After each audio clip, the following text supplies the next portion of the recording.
I think researchers should do what they do best, and this is carry out their research. We should support the researchers in those activities in the best ways we can.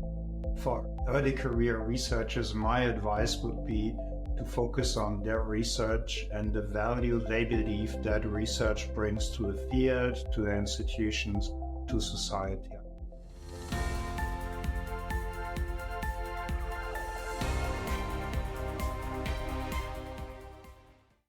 Welcome to Insights XChange. Today we have the honor of hosting Dr. Guido Herrmann, the Managing Director of Germany and Global Head of Industry, Partner and Academic Relations at Wiley. With a distinguished career spanning over 2 decades, Dr. Herrmann brings a wealth of experience to the table. Guido is a key representative of Wiley in engagements with industry associations, learned societies, and academia. He works with trade associations, Wiley's industry partners, non-profit groups, Wiley's society partners, and other allies to identify opportunities for partnerships and contributions to relevant technological and scientific advancements. Join us as we delve into the dynamic world of academic publishing with Dr. Guido Herrmann. Welcome, Dr. Herrmann. Good morning, Nikesh. It's my great pleasure to be here, and I very much look forward to our conversation. So let's get started. Thank you. Thank you so much. I appreciate it. So the very first question that comes to my mind, Dr. Herrmann, is you began as a researcher. From your perspective, if you could talk a little bit about what has changed in the world of research since you first set foot in your first role post your PhD. First of all, I think the possibilities for researchers to make contributions to society have greatly enhanced over the last 20-25 years due to new technologies, to advancements in science and research. At the same time, the challenges we are all facing have increased. So it's climate change, it's energy, it's health, geopolitical tensions. So I think that science is ever more important within our society, and the opportunities for scientists to make meaningful contributions have ever increased. And probably one very recent example has been the COVID epidemic. Between recognizing what is the cause of this life-threatening virus to finding a vaccination and then treatments, it has been literally a few months, 8, 9, 10 months. And so this is just a very nice illustration and example of the contributions scientists can bring to the society and how science has evolved over the last 25 years.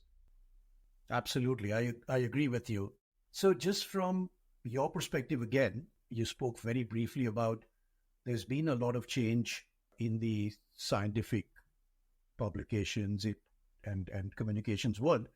How do you assess the current state and maybe, kind of future ball gazing a little bit, but, the trajectory of open access, maybe specifically in Germany, but also to kind of talk about the European Union?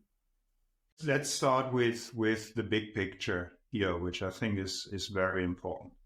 So I would say since 2003, since the Berlin Declaration, we have been part and witness to a conversation and a discussion about how to best accomplish an open, equitable, and sustainable research publishing environment. So I think that's the main conversation that has been driving our industry. And that has also been part of many conversations that we had with stakeholders, with funders, with research institutions, and with scientists and researchers. For me, the question here is, and then that's probably the thing that it's underlying the change, which in a way doesn't change. And that is the question, what value do we bring as scientific publishers? What value do we create for the system? And I believe that actually hasn't changed very much. We create trusted, validated, high quality information, and we provide services and technologies and environment and processes that support authors, readers, funders, and institutions in the best possible way. However, the Berlin Declaration has asked the question, are there ways to make research more equitable, make research more accessible, make sure that the funding for the research publishing system is there.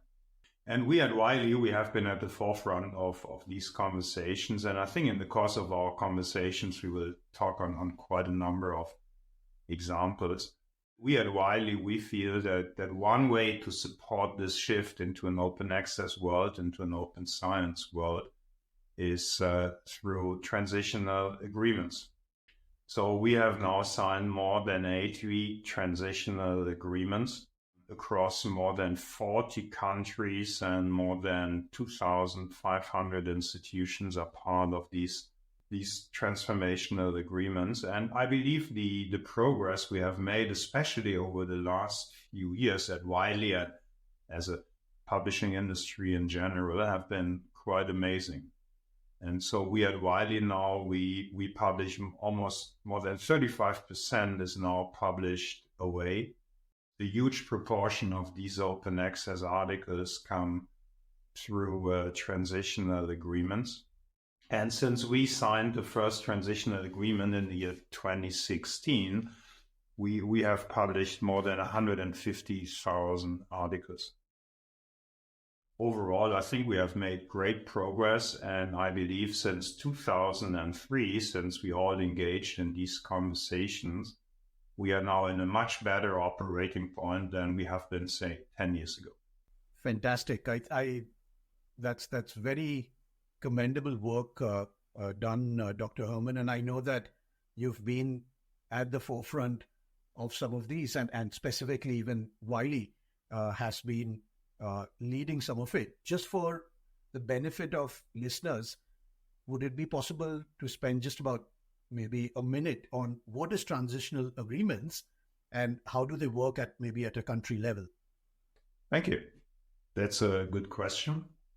So first, the statement. So even though if we say huge parts of the global research ecosystem is now on a transition to open science and open access, transitional agreements predominantly are geared around institutions or countries. And one big lesson learned here is that there is no one size fits all. If we look at the country level, each country, they have their own history, their own research ecosystem, their own values and goals they want to achieve. So it's fair to say that we do not have one overarching business model for the transitional agreements, but rather tailor them to the needs and requirements of the individual countries. Fundamentally, a transitional agreement aims to take the funds or the historical realities of a subscription world and then through a moderated, purposeful process, transition into an open access world and use the funds to support open access publication rather than, as we did in the past, support the subscription model. And even though that major step is the same, the way how we get there varies from country to country. And maybe later in the conversation, we could talk a little bit about Germany. Germany has taken a leading role in that transition. And I could share a little bit of the insights and the mechanics to highlight I believe, one of the most important transitional agreements that we have. Absolutely. And I was just coming to that as probably the next question that I had, Dr. Herrmann, which was Project Deal. And I know that Deal has been instrumental in advancing open access in Germany and beyond. So maybe if you could expand a little bit on that.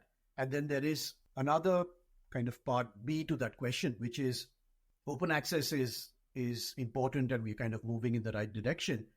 But open science essentially encompasses more than just open access. So it includes things like open data, open methods, open peer review. In your view, how can the scholarly community further integrate these broader principles of open science? Thank you, Nikesh. So I think you are asking a few very big questions here, and let's take them step by step. I think as we just discussed, if we say transitional agreements is one mode to transform the ecosystem from subscription to open access and open science, then it is clear this is the big question. How can we manage this transition in a sustainable and equitable way? First, before we jump into solutions, I would like to share my view here is, and that is publishers can provide a solution to the system alone. So I think we have to look at this holistically.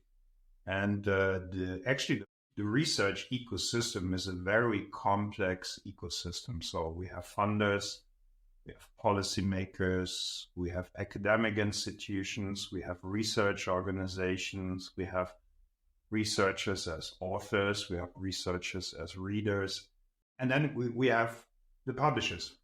And you were already alluding to that fact. So we are now not only looking at transitioning into open access, but we are transitioning into open science in a much more broader context. And open science means obviously open access, but it means open data, open collaboration, maybe open peer review and other manifestations of open science. And the question is, how do we as publishers can best support that process? And in that transition to open access, I think Wiley and Deal in their conversation, we have made, I believe, huge progress in establishing one possible model. And I would just like to share a little bit of the background here. First of all, I think what's great about Deal is that Deal early on, and they started roughly in the year 2015, have looked at this holistically. So Deal, basically Project Deal is an initiative of the various members of the ecosystem. In Germany, it's the Alliance of German Science, the Joint Science Conference, the German Rectors Conference, the German funder, the DFG, the German Science and Humanities Council, and also Max Planck Society has been very instrumental here. And it's fair to say that Max Planck has been instrumental in establishing initiatives such as OA 2020, which is a global organization. They have been instrumental in ESAC, recording and demonstrating progress of open access and open science in Germany, in Europe and Germany. And they also have been very instrumental in Project Deal. And Germany, about 10 years ago, they decided to become the leader to create a new ecosystem. And they have been very clear in their views. They have been very clear in their goals. And we at Wiley engaged in conversations with Project Deal. And basically, this has concluded in 2 5-year contracts. So the first period was between 2019 and 2023. And we just entered another 5-year contract between 2024 and 2028. And Germany has chosen a role where they said, we really want to move away from the subscription world as quickly as possible. Their way to manage that transition has been the publish and read fee. So in Germany, they decided they would like to allocate the funds based on the publish and read fee, that for each article published, they will pay a publish and read fee that would then pay both for the reading aspects and for the publishing services provided by Wiley. In the first contract that for Wiley, that publish and read fee has been €2,750. That was from the first day, a very transparent standard. All research institutions know exactly what they have to pay for each article. That was the same fee across all 2,000 Wiley journals, and it was applicable to more than 900 eligible institutions in Germany. And I believe that model, this transitional agreement model for Germany, worked very well. And that is also backed by the numbers. So over the first 5 years, we provided access to our entire journal portfolio, as I said, to more than 900 eligible institutions. We have seen usage going up by 83%, and we have published almost 38,000 open access articles. And towards the end of the first 5-year period, more than 98% of all the authors have chosen to publish open access. Just to demonstrate even further the impact here of Project Deal. So these 38,000 articles, 26,000 lead authors, corresponding authors have benefited from this transitional agreement. In total, 160,000 researchers have contributed to these publications. So we see a massive value created on the publishing side. And on the read side, I already mentioned earlier, the usage went up by 83%, 17 million annual downloads. So we can also see that the visibility of German research and the visibility of those funded articles published open access have increased tremendously at a global scale. It's fair to say that Germany has achieved their goals, and that's why now Project Deal goes into a second phase. There are, if I may, some further observations which I would like to share around Project Deal, which I think are true for the entire ecosystem and which are true probably for many transitional agreements.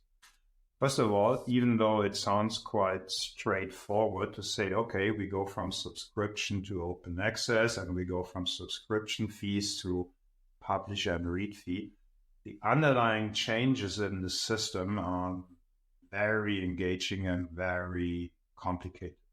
So basically, it's a move into a article-based economy, which means that each article from submission to publication needs to be tracked. It needs to be assigned to the correct institution. It needs to be assigned to the corresponding author who also brings then the fund, i.e. the affiliation with a particular institution. So the demands on the metadata have greatly increased. For us, Deal has been a great opportunity to improve and further develop our internal workflow systems on the submission side. But this change also needs lots of engagement and communication. As I said earlier, it's a system. It's not just the publisher and the author. There's the research institution, librarians, open access administrators. And so just in Germany alone, we ran about 50 author and librarians workshops to understand how it works, to listen for feedback, to hear how can we improve our systems, and to hear how can we improve our reporting. For instance, we have developed dashboards for the institutions so that they in a timely fashion can see how many articles from their institutions have been submitted, how many articles have been accepted, how many articles have been published, so that they can have the budget allocations accordingly. And across all our 80 transitional agreements globally, we ran more than 400 training sessions with almost 50,000 participants. So that's, I believe, is one very important aspect of that transition to open access. It's the systems, it's the article-based economy, it's the communication and the engagement with the key stakeholders. And another stakeholder I would also like to mention here in this context are the societies. So Wiley works with more than 800 learned societies globally. More or less half then of our journals are published in collaboration with the learned societies. And so for those societies and their journals, that shift to open access obviously also poses great challenges. I mentioned earlier the demands on the infrastructure are ever increasing. It needs very sophisticated systems, very sophisticated processes to have a day-to-day possibility on a day-to-day base to manage the publication process. But also the change in fund allocation here imposes quite some changes on the societies. And so we have the privilege, as I said earlier, with 80 transitional agreements worldwide. We provide the benefit to societies. They can participate in these transitional agreements and help fund their journals, help fund their authors. At the same time, we are supporting then also the societies here, because there might be a difference. So the funding in the subscription world for the journals might not be the same funding as in an open access world. So we provide them with opportunities, for instance, with corporate sponsorship. We help them to develop new formats to engage with their audience, for instance, conferences, hybrid webinars. We help them to expand services to their membership through job boards. We have Magix, for instance, as a company in our portfolio. So there's a whole range of activities that we engage with our society partners also to make sure they benefit from this transition. So that was a long answer to your question, and it just shows it's a very complex system, and it is very important to constantly engage with all the stakeholders. And I think we as publishers are uniquely positioned to make critical contributions to make that transition successful. Absolutely. No, thank you so much, Dr. Herrmann, for in fact spending time and going into the details. That was fascinating. And like you correctly mentioned, there were so many facets to the whole deal, which maybe just by reading some details, some articles, some PR, doesn't do justice to all the processes and the complexities that need to be managed. And the very fact that, based on the impressive numbers, it has been renewed again is a fact that, it's been extremely successful. Moving on a little bit, Dr. Herrmann, we know that the landscape's changing quite a bit in terms of different models, different options that have been explored. We had the subscription model, we had the APCs, and there are a few others that are being spoken about. From your perspective, what innovative approaches or business models do you envision emerging that could create a balance between manifesting the principles of open access, but at the same time, looking at the financial realities, of publishing? Because we know that there is a lot of work that goes in as far as a publisher is concerned. And we talk a lot about the rigor and the peer review and the foundational aspects, which are so critical. And all of that, of course, comes at a cost. So how do you see this shaping? Do you see one or two business models emerging, or do you see that there are going to be quite a few different options? Just any thoughts on that? Thank you. Let me try to answer this in two parts. So I would like to give you a specific example of a business model which I think potentially works very well.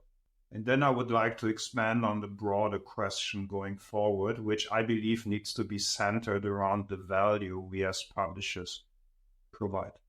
As we discussed earlier, with transitional agreements in place in many countries and many institutions, they all come in different flavors. And first of all, I believe that's excellent because it's a free market and the market works by trial and error. And so I believe that with those experience gained and all the stakeholders talking to each other, our collective understanding of what are good business models will be enriched over the next few years. And I believe we will be probably gravitating for a few models that work across the globe, I believe. One of the solutions I really admire, again, comes from Germany. The highest body in Germany that determines the direction of science and gives advice to universities, researchers, research institutions is the German Science and Humanities Council. So in German, they are called the Wissenschaftsrat. And they published a very important paper in 2022 where they shared their vision for the future of the German publishing or for the German research ecosystem, with this particular focus on what's the future on the publishing ecosystem. And as we discussed earlier, Project Deal already has been very instrumental in speeding up that transition. So the conclusion from the German Science and Humanities Council, which reflects the view of the federal government, but also of the 16 federal states, is the following. They say we should move away from looking at historic subscription budgets, because that's one of the problems, that we have to transmogrify one kind of funding to a new kind of funding, and there are frictions in this transition. They have an alternative view, and they say publishing needs to be an integral part of the research itself. So if a researcher engages in a research project for which they receive funding from the German funders, for instance, or from their university, it not only includes carrying out the research, documenting the outcome, but also publishing the outcome. And they say, so rather than looking at publishing now in an open access world, in some way, the continuation of the old subscription world, they say, no, publishing should be an integral part of the research activity. And the estimate in Germany is that's around between 1 and 2% of the costs that go into funding should be allocated to the publishing activity, because that's pretty much the historical value. I personally believe this is an excellent analysis and recommendation, because it immediately takes us away from the old subscription model. It has a new model in place. I think it also creates not only transparency, it also creates equity. Why? A researcher who receives lots of funding, is a valid hypothesis that that researcher will also publish more than another researcher who receives less funding. So it automatically scales, so to speak, with the funding money made available to the researcher. One of the problems we see in the transition to open access, that research-intensive institutions obviously have to carry a higher weight than those institutions that publish less. In this new model, as proposed by the German Science and Humanities Council, those research institutions with heavy funding who publish more immediately have more funds for publication. So I think it solves one of the really structural issues in that transition, that research-intensive institutions need more funds simply because they publish more.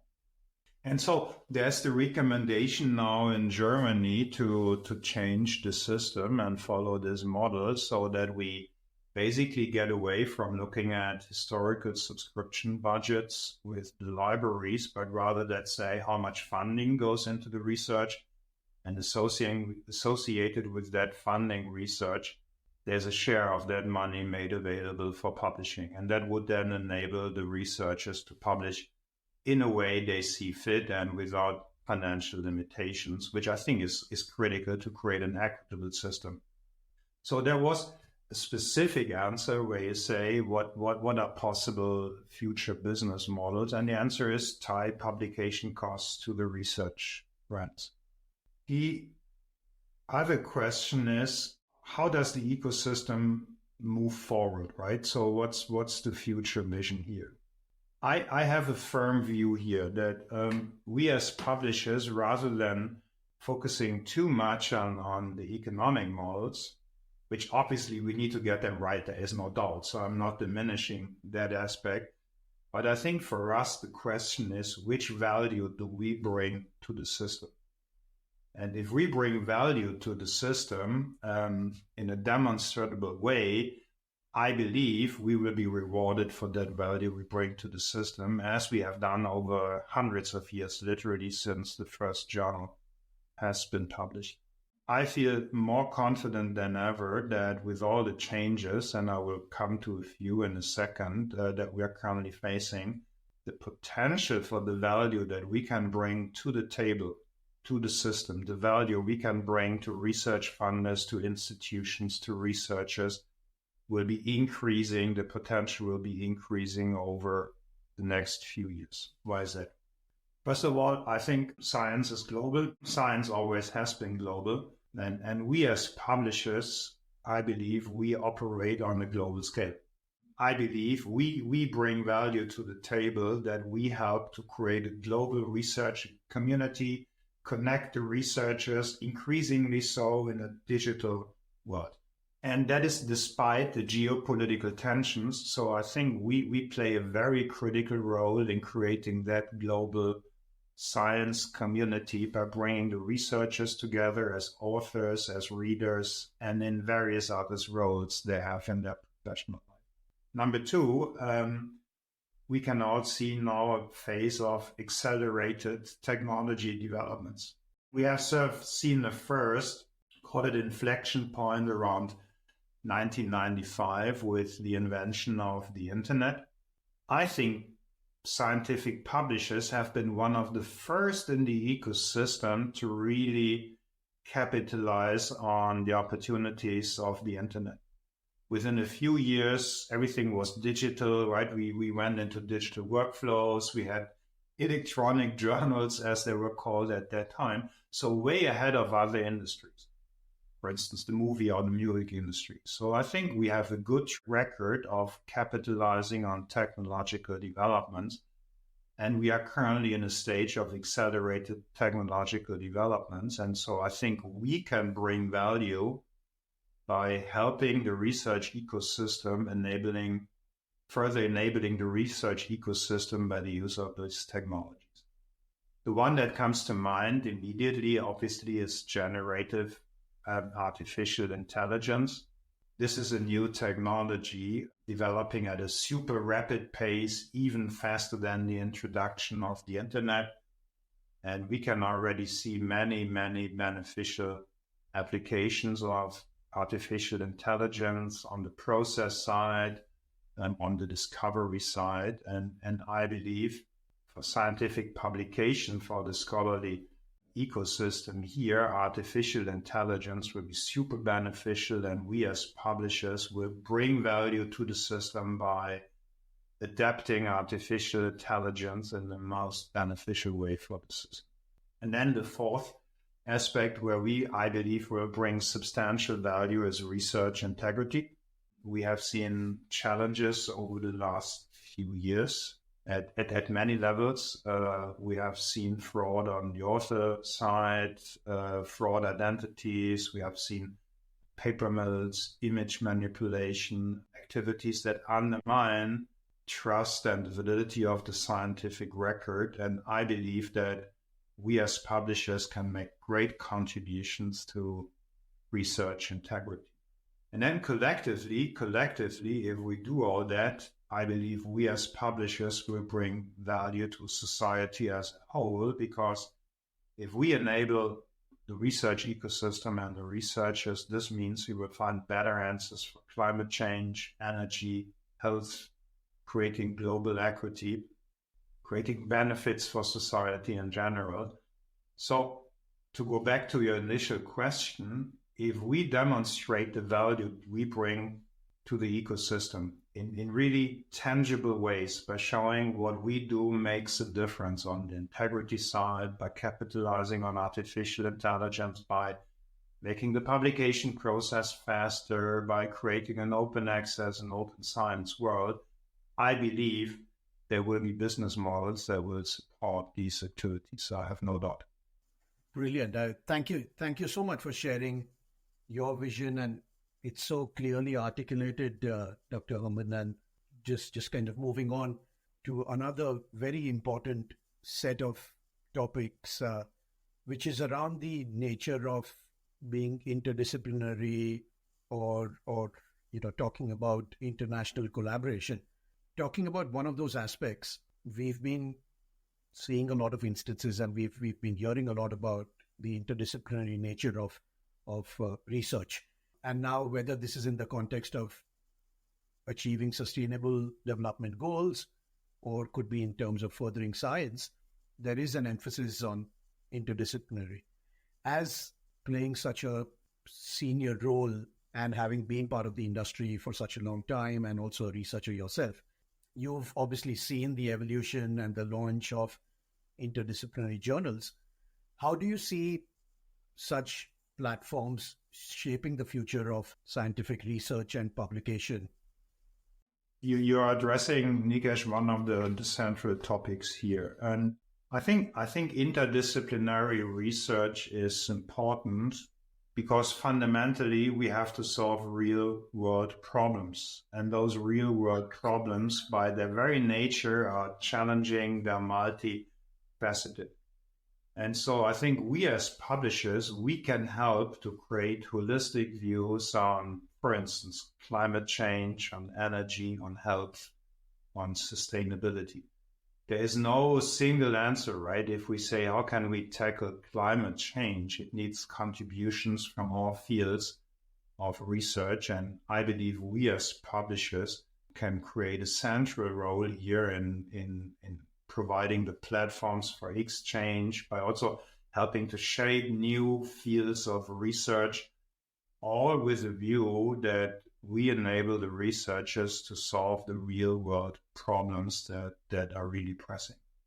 And so I think you nailed it. It needs interdisciplinary research here, and we need to help. I think we as publisher ourselves, we can also become even better community citizens by making contributions here. And so, for instance, we at Wiley, we are deeply committed to the social responsibility. We are deeply committed to sustainability. We had a very close look at the United Nations Sustainability and Development Goals. And we believe there are three of them where we can make a particular difference here. And that is of the various goals, we have selected three goals. It's quality education, reduce inequalities, and climate action. And just to give you a small example of what we did, but I think other publishers are already equally engaged here. So we at Wiley, we planted more than 1 million trees. We cooperate here with an association called Trees for Future. We have reduced our print run by more than 1 million copies. We went away from plastic wrapping, and we use sustainable paper, etc., etc. We also signed the United Nations Sustainable Development Goals, Publishers Compact. So I think we as an industry can also, in the way we work, how we operate, make immediate significant contributions to the overall sustainability. Thank you so much, Dr. Herrmann. I know you briefly spoke about the interdisciplinary nature, and also the fact that, we need to really bring down the barriers and try to make, science more encompassing. But considering the fact that you've been playing such an active role and guiding a lot of international organizations, international bodies, in terms of how does the future of science communication look like, and how do we emphasize the importance of collaboration internationally, is there something which is very clear in your mind in terms of, one, are we doing enough to really foster that? And second, obviously, what more could we do to just encourage more collaboration internationally? I think what we can do here is, let's go one step back.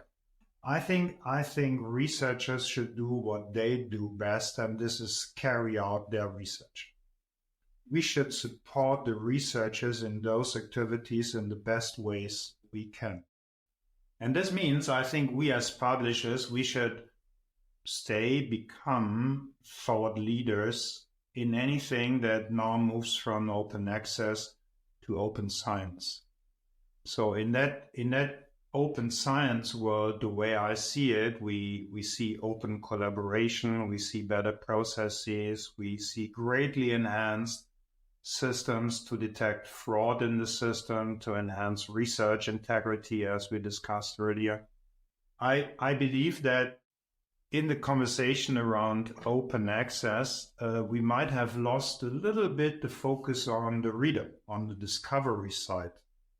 So now with artificial intelligence in place, I believe it's also the time that in this open science world, we can have another look at discoverability, that we develop systems that provide researchers not just with an evaluated list of articles that might help them solve their problems, but with much more intelligent tools on the discovery side to support them in their research endeavors. We at Wiley, obviously Edupon is part of the Wiley family, so we are hosting almost 50% of the world's research output. So we are greatly devoted to using these technologies to increase discoverability, to increase visibility. We are developing new tools here, new taxonomies. We are using artificial intelligence tools.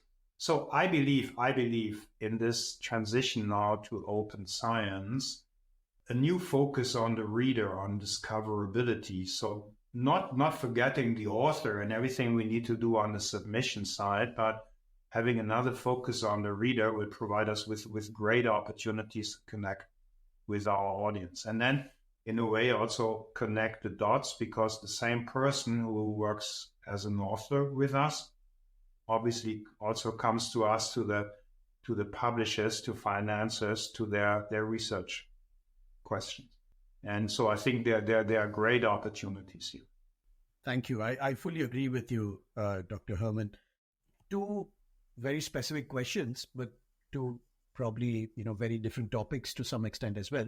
One, you spoke about the great work that Wiley has done in terms of working closely with scholarly societies, with more than 800 societies working and partnering with Wiley.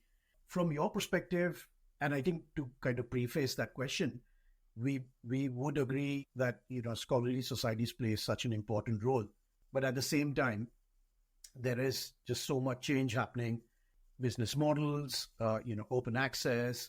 How do you, in your mind, think can we help keep their status, which is very, very important? They are highly specialized, do some great work, have some great membership programs. How do we keep them sustainable, but at the same time, pivot them to maybe a more researcher-facing world and adapt with the times? I think we as publishers can play a critical role here.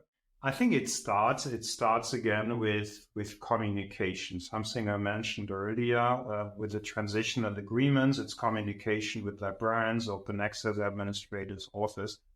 It also needs a deep conversation with the societies. So we at Wiley, we have systematic activities here. A few times a year, we invite our society partners to events we call impact forums, where we look at new trends in the ecosystem, new technologies, challenges for societies, and help them to understand the environment and help them to develop strategies for their prosperity, for their future. And obviously each society, they have a different constituency, they have a different history, a different range of services they provide. But I think we can really be catalytic in helping them understand, analyze the environment, and providing them with components of their strategy to be successful in the future. I think the second thing we can do as publishers is be very active enablers. We are aiming to bring our latest technologies to societies as quickly as we can. So we at Wiley, we have developed a new integrated super efficient submission system, which we call Research Exchange. So we are working here with society journals also to make sure they get access to recs. And I believe recs submission systems in general are super critical in an open access world. We discussed it earlier. It's speed, it's efficiency of the process, it's access to metadata, is being able in an article-based economy to manage each stage and have oversight at any given time of the day where we are. And so publishers can be enablers in bringing new technologies to societies, helping them understand, educate their editors, I think we as publishers also for the case of artificial intelligence, we should be at the forefront of bringing those technologies to the societies and say, here's the value that it brings to us. And for instance, we at Wiley, we just announced at the London Book Fair, we are cooperating here with Sage and IEEE to use artificial intelligence tools to enhance research integrity and help publication frauds, prevent publication fraud. So it's also pilots, active collaborations. So I think we should bring the societies with us on the journey, communication, helping them with technologies, running pilots, having them engaged. There are many ways we can help. And it's quite clear that the societies make such tremendous contributions to the ecosystem that it should not only be the concern of the publishers, but also the concern of the funders and of the research organizations to make sure that we keep this super healthy environment of thousands of learned societies worldwide who support their researchers and their constituencies. Thank you. Thank you so much, Dr. Herrmann. And one final question from my side, but a really important one. We all talk about early career researchers. So from your perspective, considering all of the changes again that are happening within the landscape, and there's just so much information to really absorb, what advice would you give the early career researchers in navigating some of the complex landscape of academic publishing, particularly in terms of the ease of selecting the most appropriate journals for their research, understanding things like publication ethics, the importance of the foundational aspects of peer review, research integrity, etc. What would be your advice? Okay, so I think first for early career researchers, my advice would be to focus on their research and the value they believe that research brings to the field, to their institutions, to society. I think that should be first and foremost what drives and motivates research, not only early career, but also late stage career researchers. Then I believe there's lots of opportunity to get in a structured way insights and education, how the publishing world works. So we at Wiley, we run author workshops globally. I personally like to get engaged here, simply to get in touch with the community, talk to early career researchers. So I would advise, if you see a training, either in hybrid format or in person, get involved.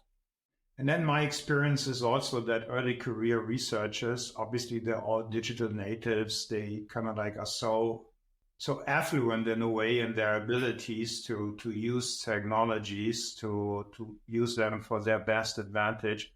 I'm not concerned here.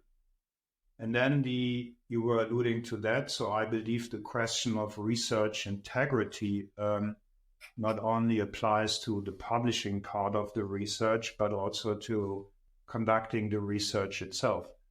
As we have seen over the last few years, we have seen challenges here in research integrity. We have seen systematic fraud, but we have also seen how quickly the industry has reacted. Right? We have seen systematic retractions. We have United to Act. So we have the Integrity Hub from STM. So for an early career researcher, I would say make sure they conduct their research to the highest ethical standards from the very first day they think about their project to when they publish, and then they were safe and would have a great career inside. Thank you. Thank you so much. That was very useful advice, Dr. Herrmann. It's been a truly enlightening conversation with Dr. Guido Herrmann, Managing Director of Wiley, Germany, and Head of Global Industry and Academic Relations. We've explored the evolving landscape of academic publishing, touching upon the profound impact of open access initiatives, transformational agreements, the challenges and opportunities of interdisciplinary research, and briefly touched upon the transformative influence of emerging technologies like AI and the positive role that it can play. Dr. Herrmann's insights into the future trajectory of scientific communication, copyright issues, and the transition to a more researcher-facing approach have provided very valuable perspectives. As we conclude, his advice for early career researchers navigating the complexities of academic publishing resonate deeply with all of us. As we wrap up, I want to extend my sincere thanks to Dr. Herrmann for sharing his expertise with us. And to all our listeners, stay tuned to Insights Exchange for more episodes that dive into the captivating world of academic research. Until next time, keep exploring the frontiers of knowledge.